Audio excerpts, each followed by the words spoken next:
Hello, viewers and podcast listeners. I'm Miles, and this is X Raised, where knowledge meets inspiration in the intricate dance of industry evolution. This is where we bring you front row seats to the game changing ideas shaping industries today. And for this episode, guys, we have a special guest for an encore, because, well, once wasn't just enough. He's here to tell us how his revolutionary approach to education puts the candidate and its organization front and center. With over 4 decades of experience driving corporate responsibility and sustainability, his work on accelerating continuous improvement is literally helping businesses and their people reach new heights. So, joining us once again is the Managing Director and CEO of ACI Global and e-Quip, Ian Erskine. Hello again, Ian. Welcome back to our show. How are you? I'm very well, thank you, and looking forward to this episode because, again, this is a this is a topic where we can talk about how it really does involve the candidate, I'm really excited. as I said when we last spoke, this is why it's so important to choose ACI Global because our focus is very much on the candidate right from the very word go. So let's get this going because for sure, Ian, our audience is eager to hear more from you. So as we discussed during the last time you graced our show, ACI Global's core philosophy is all about accelerating continuous improvement, or ACI for short. Can you explain how this approach tailors education to the needs of both candidates and their organizations? Yes, because it starts at the very beginning when the candidate either is referred to us or they find us online. They basically go through a process where they are registered, and they go through a process of face up or back off, a very clear process of where we've actually got to see them, because if we can't see them, we don't allow them into our platform because it's very important that we know who we're actually dealing with. And basically, that's the very start of the process. They register, and basically, in less than 24 hours, we have them in the platform. We have them enrolled, right? And that's where the journey really starts because, first of all, as we said last time we met, every time a candidate registers and enrolls, they actually get the e-Quip software program. And when they first start, that's where they actually get to know what the software is. So they set the software up for themselves and their sponsoring organisation, right? And then a very clear direction we set is we demonstrate to them our primary duty of care for them, right? And then we actually set them up so they understand they also have a primary duty of care as well. And this was an interesting little process we went through when we were certified. And as you know, one of our programs where we're certified against with ISO is occupational health and safety. Okay. So they actually have to commit to actually doing that safely, looking after their health and well-being. And a part of that is that they don't spend hours and hours glued to the computer screen. So they take their rests, they get up and walk around and things like that. So that's a clear commitment on both our part for them and their part back to us for their health and safety. Yeah, I actually tried it myself and it's very easy to register, user-friendly. Yes, no. We try to make it, and look, so we have seen from our competitors where they make it a very easy process where you just have to provide your email address and you're automatically logged in and away you go and everything like that. We're not like that because we need to know who the candidate is. They need to have a demonstration from us what our commitment is. And our commitment to them is regardless of how long it takes for the course, and the course time frame is set by the candidate, right? Now, if they say they want to be committed to complete it within 3 months, we set aside that time and make sure they do. But a lot of candidates set their own time frames and we fit with them how they finish up to course. So we take them through that course at their set timeframes. So it depends on the candidate if how long they want the training duration is. Yes, and like I said, right at the end, when we're ready to do the verification process, that is done, and then the certificate is issued, and then they've actually taken from that point, they're taken for 3 years what we call a continuous professional development program, ensuring that accelerating continuous improvement journey continues on for the candidate. And generally what happens, and makes it very pleasing for us, is the lifetime journey continues. So they go for 3 years, and then we re-verify them again and take them for another 3 years. Now, over that period of time, the candidate can choose additional courses and things like that. They may even move from one employer to another. And that way the certification is transferable, so that's fine. And at all times, the candidate is improving their professional development in that journey. Non-stop. So it's really important to make sure that you have the right information so you can assess and implement your program properly. Of course, even before they commence their actual course, and I did forget to mention this, when they register, they let us know if they have any special needs. Now, we have a number of special needs candidates which we're taking through the journey. And we just have to be prepared to put tools in place. I know things like special needs pens. We have a special pen that we give them, and that gives them the ability to streamline their reading and things like that. And one of the candidates has dyslexia, and so she has a special needs pen which she uses, and that helps her when she's reading the assessments and actually completing the assessments. That scenario is where everyone grows together much better than those one-size-fits-all programs. Yes.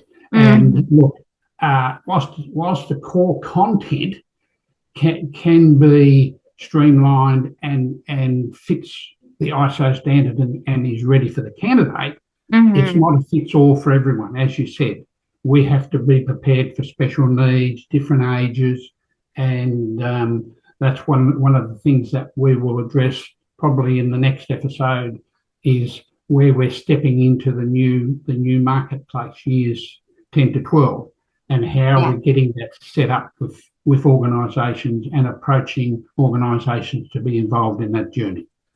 I get it. Now, considering ACI Global's commitment to sustainability and corporate social responsibility, Ian, how do you ensure your educational programs align with an organization's unique goals and values? Well, the corporate sustainability program, which is aligned to ISO 26000, is very much aligned to core values. And that's an interesting journey in itself, because the candidate has to be able to demonstrate to us through the learning and analysis their values, and that very quickly comes out. Like I said, at the very early part of the journey, they actually go through a process where they actually watch a little podcast from Admiral Rankin, and where he was demonstrated how he trained the Navy SEALs.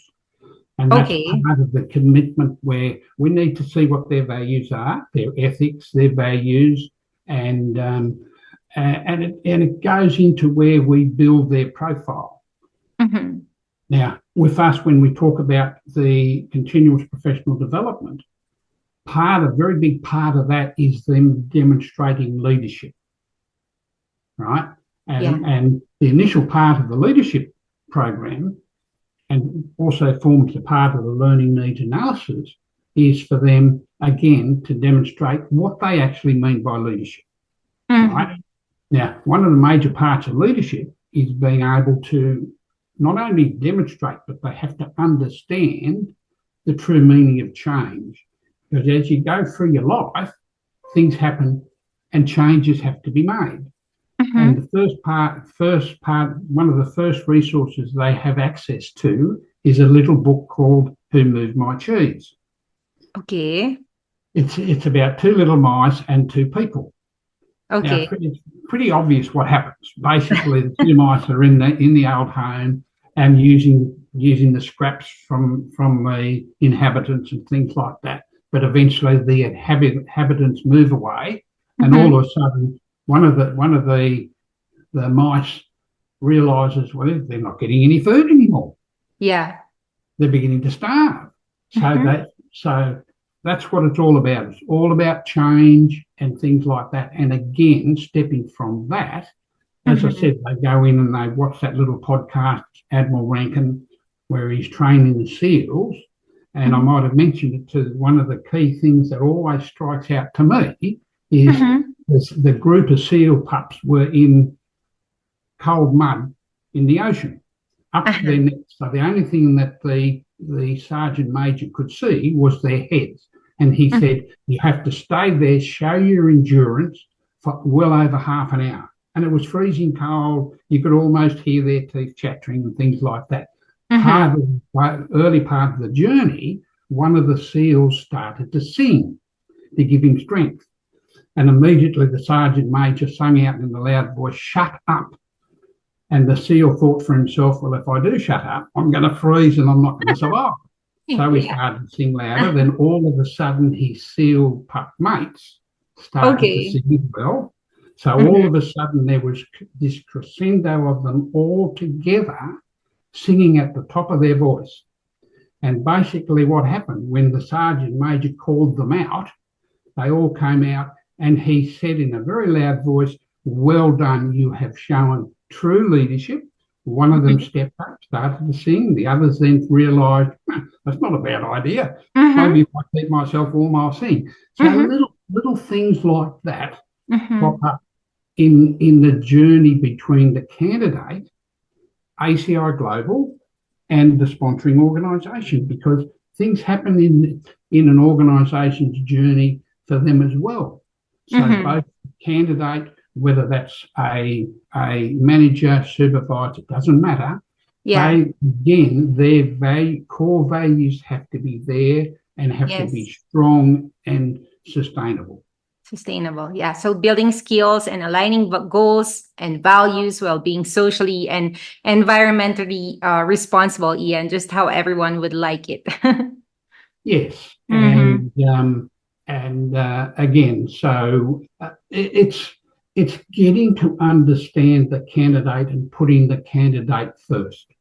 Yeah. Mm-hmm. And so now, since building a skill set was mentioned, ACI Global also emphasizes the importance of developing a candidate's competence, skills, and capability. How does your training adapt to the specific roles and growth paths within an organization, Ian? Well, first, as I said, it goes back to the very start. When they Yeah. first enrol, they implement the quality software, which is Mm-hmm. their training course, right? Okay. Yeah. It's adapted for the candidate's needs, and that's where we, as I said, we're going through that process of understanding that needs development. So they've done all that, and right up the front, we ask them to provide their CV or their Mm-hmm. resume, Okay. and that's a very interesting process because quite often we'll hear the candidate say to us, "Oh, you won't want to take much notice of our early education because I worked in a pub, for instance, right?" And Yeah. what I say to them, I say, "Well, now hold on, let me give you a couple of examples. When you first started to pull the beer for the candidate, you would have ensured that the beer was nice and cold, the temperature was right, and things like that. And Mm-hmm. what you're actually demonstrating there is an understanding of quality assurance, a Mm-hmm. quality product, because you wouldn't like, for argument's sake, you wouldn't like whether you might like white wine, you wouldn't like Mm-hmm. your white wine Yeah. served to you at the wrong temperature, right? So that's part of their demonstrating to us, well, in actual fact, they've already got an understanding of quality assurance and leadership because they're leading from the front in reference to customer service.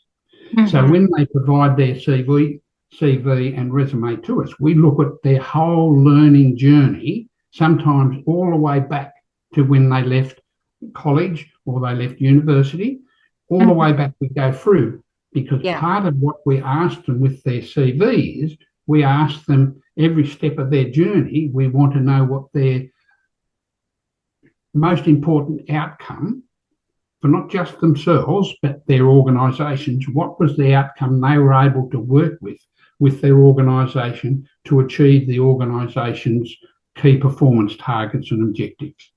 So that's where that comes in. I see. Adapting training to roles is like having a GPS for personal and professional growth, Ian. So you're keeping everyone on the right path. Yes, Mm-hmm. yes, and it's like all journeys. Like I said again, they've got to be prepared to change, and change Mm-hmm. happens. And there are sometimes where both the candidate and the sponsoring organisation and even their facilitator have Mm-hmm. to step back, slow down, and re-emphasise where they're moving, because they could be a little bit deficient in some areas, Mm-hmm. right? Mm-hmm. And some of it is not all that easy to grasp, because what you have to understand with communication skills is if you've asked a question and the person you're interviewing is not giving you the correct answer, you can't Uh-huh. just let that communication Of flow course. on. You have Mm-hmm. to be prepared to call what we call the targeting question, to Mm-hmm. bring the person who's being interviewed back on song, so to speak, and Mm-hmm. then you can move forward and get that information. If not, it just becomes like a rabble, or you're being told motherhood statements and things like that, where you don't achieve the Uh-huh. object of the interview. Makes perfect sense. So, moving on, Ian, as a founding member of the Global Reporting Initiative, or GRI, by the way, congratulations on completing 23 years there. How does this commitment shape to your approach to integrating sustainability and corporate responsibility in your training programs, Ian?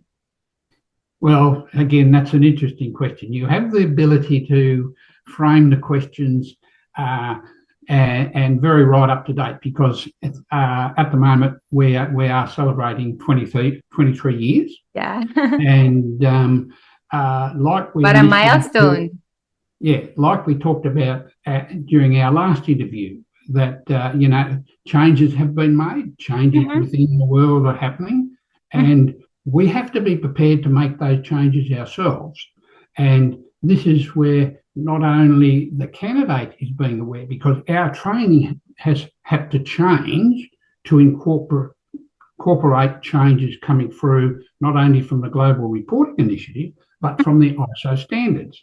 And again, we spoke a little bit about this at our Yes, first I interview. remember. Mm-hmm. Yeah.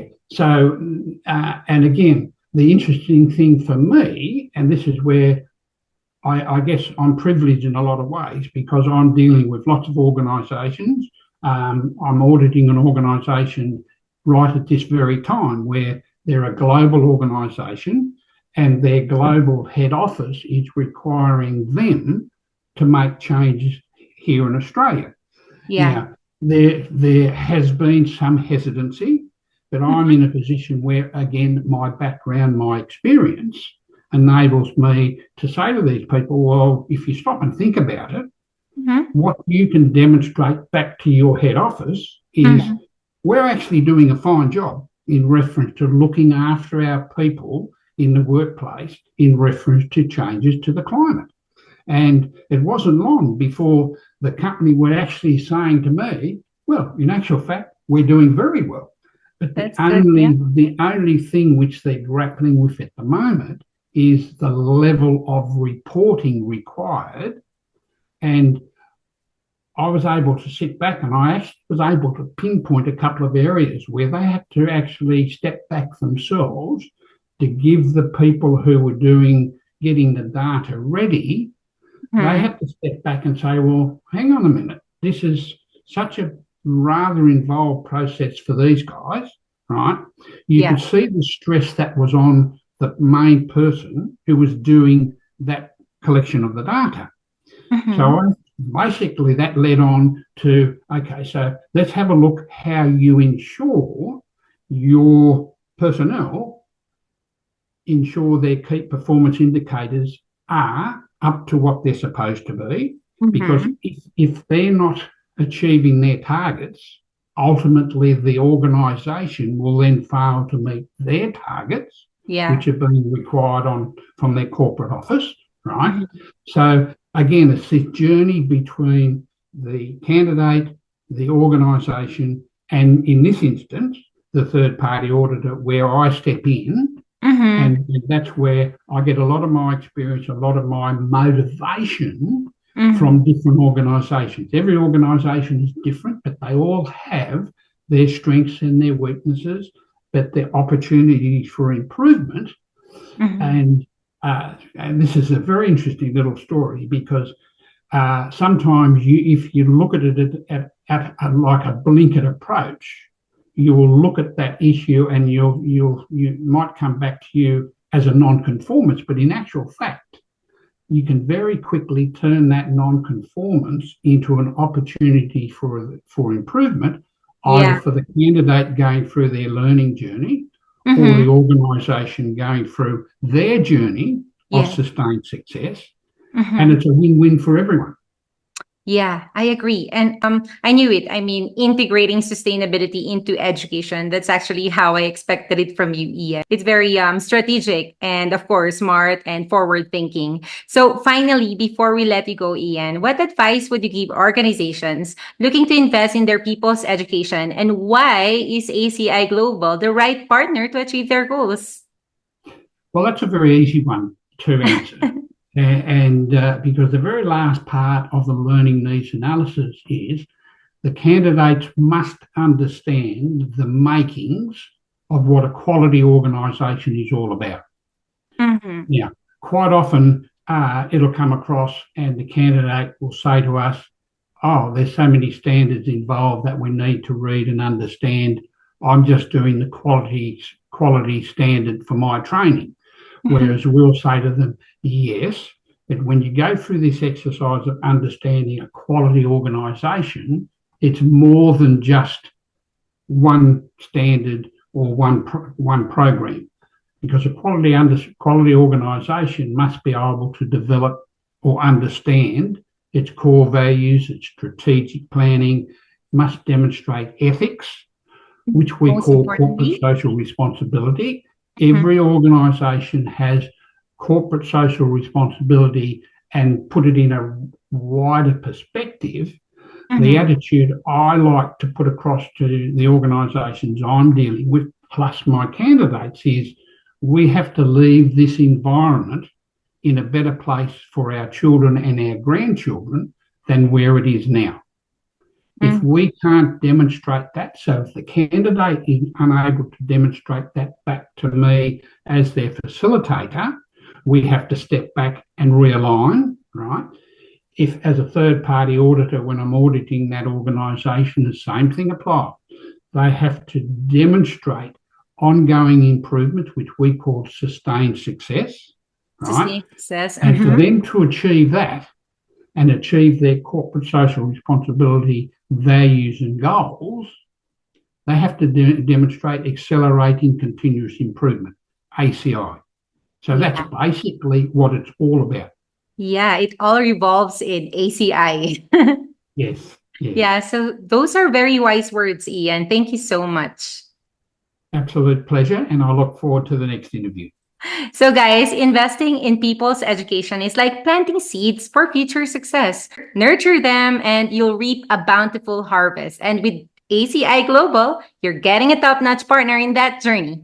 So, we won't take too much of your time, Ian. Thank you so much for joining us again and gracing our community with your knowledge, experience, and charisma. We can't wait to have you again here on the show and learn more from you. Thank you so much.